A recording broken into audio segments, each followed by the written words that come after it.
Through our time together on this campus, we have all had the pleasure of gazing upon, and some of us living in, the over a century-old buildings of Holy Cross Hall and the Mon Hall. While younger than our school itself, these buildings have played an integral role in bringing over 100 years of bells to the seats that we sit in now. Through all of the storms that have been weathered since we have been here and before, these places that have housed and comforted us have stood tall. As I looked at these structures that have borne the weight of thousands of students cramming for exams and preparing for the rest of their lives, I saw not only their beauty and poise, but survival, and I cannot help but see it in us as well. In the strength of these buildings and the lessons instilled in me during my education, I cannot help but think of the words of the brilliant poet and activist Audre Lorde. In her poem, A Litany for Survival, Lorde discusses the fear that comes from living and cherishing things that may disappear one day, but the power that comes from doing it anyway. She writes, "And when we speak, we are afraid. Our words will not be heard nor welcomed. But when we are silent, we are still afraid. So it is better to speak, remembering we were never meant to survive." As we are all women, and many among us are people of color, first generation, not cisgender, not straight, we were never meant to survive. We were never meant to speak or be heard, and even on the days when you were quiet and it was hard to keep going. Each step you took spoke volumes about your ability to keep going.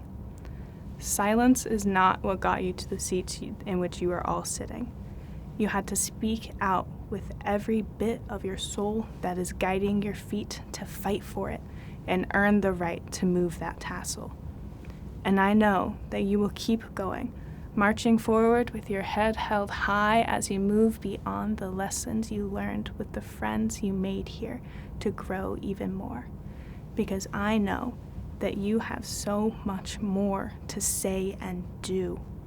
Your journey does not end with this gown and walk across this stage. So even though we were never meant to survive, and it is scary, I know that each of us will survive.